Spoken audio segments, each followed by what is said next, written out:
कि आप film star Meera के घर ही मुंतकिल हो गए। होता तो हो ही जाता। शादी से इनकार आपकी तरफ से हुआ या उनकी तरफ से? इतने खौफनाक सवाल इसमें क्यों पूछ रहे हैं?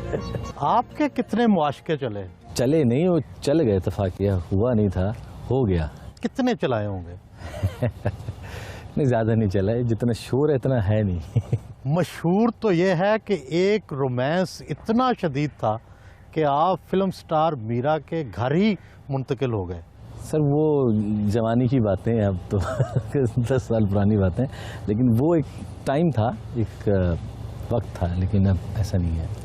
वो एक टाइम ऐसा था कि जहाँ पे हमारी फिल्में बहुत साथ थीं, तो वो ज़्यादा ऐसा लगता था कि बहुत है, और ये इट वाज वन साइडेड।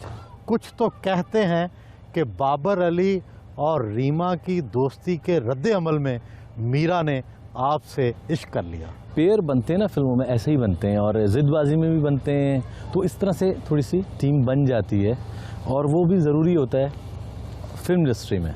फिल्मी अदाकाराओं में सबसे ज़्यादा हसीन कौन सी लगी? अंदर से या बाहर से?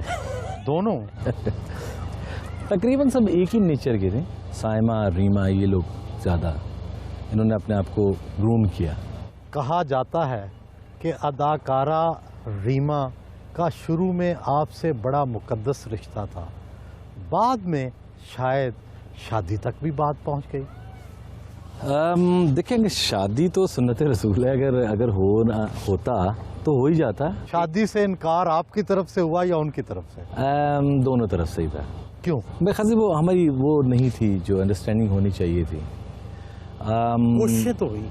जहाँ तक कोशिश की बात है, तो वो तो एक रिलेशन फैमिली में होता है जो एक दूसरे को करीब लाता है, लेकिन जाहिर सी बात है वो हो नहीं सका, और ऐसा हुआ भी नहीं। बाद में रीमा कभी मिली नहीं? उनका क्या तासुर है? नहीं, मिली हैं, बल्कि मेरी बेगम से भी मिली, और हमें विश भी किया हमेशा सब। मीरा ने बल्कि डिनर दिया था, नरगिस ने, मीरा ने, साहिबा ने, सब ने मिलके एक डिनर भी किया था हम लोगों का। अदाकारा रीमा शादी के बाद मिली तो उनके तासुरात क्या थे?